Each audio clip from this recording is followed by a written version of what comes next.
বন্ধুরা, কালকে আমি গেছিলাম চাকলা।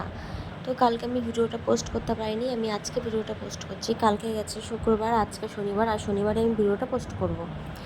তো হ্যালো বন্ধুরা, কেমন আছো সবাই? আশা করছি ভালো আছো। আমি অনেক অনেক ভালো আছি। তো চলে গেছিলাম চাকলা যাওয়ার পরে খুবই খুবই খুবই মজা হয়েছে। পুরো ভিডিওটা তোমাদেরকে শেয়ার করব। তার আগে একটা ছোট্ট ভিডিও, এই ভিডিওটা আমাকে আমার দিদি করে দিয়েছে। আর আমি শুনু আমার জন্য রাস্তায় অনেক সময় ধরে দাঁড়িয়েছিল। তো আমি বেরোনোর সময় দিদিকে বললাম আমি বেরিয়ে গেছি, তুই এবার রাস্তায় এসে দাঁড়া। তো শুনু আর দিদি আমার জন্য রাস্তায় দাঁড়িয়ে আছে। এই ছোট্ট একটা ভিডিও আমার জন্য, আমার দিদি আমার জন্য গিফট। দেখো সবাই কত সুন্দর বাঘ নিয়ে যাচ্ছে, আর এদিকে শুনু ও পোজ দিচ্ছে।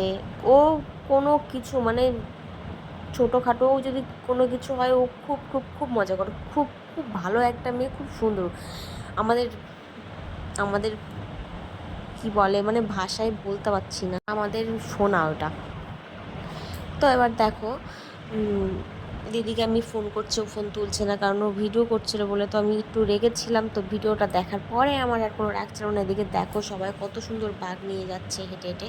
আর আমরা গেছিলাম বাইকে করে। তো শুনু শুনু আমাকে দেখতে পাইনি, আমি চলে এসেছি। এরপরে শুনু আমাকে দেখতে পেয়েছে। আমি তো তাড়াতাড়ি করে বাইক থেকে নেমে গেলাম। আর শুনু আমাকে বলেছিল ফুটি আনতে রাস্তা থেকে, যে রাস্তা থেকে জল খাবার টাবার দেয়, সেখান থেকে আমাকে ফুটি আনতে বলেছিল। আমি সেখানে ফুটি পাইনি, তার জন্য ওকে আমি দোকানে নিয়ে গেছি। এবার দেখো, ও দোকানে গিয়ে ও আর ফুটি খাবে না, ও খাবে এই মটরগুলো খাবে, আর কিচ্ছু খাবে না। এবার ওটা ওকে আমি দিয়ে দিলাম। ওটা দেওয়ার পরে আমি বাইকে উঠে গেলাম, ওকে একটু আদর ফাদর করে দিলাম, বাইকে উঠে গেলাম। ওঠার পরে ওকে টাটা করে দিলাম। এইদিকে পেছনে দুটো দাদা বলছে আমাদেরকে ভিডিওতে নিতে হবে না, তারপরে দিদি নিয়ে নিল। তো আজকের ভিডিও এই পর্যন্ত। ভালো লাগলে লাইক কমেন্ট শেয়ার করে দিও, আর পাশে থেকো। তো টাটা।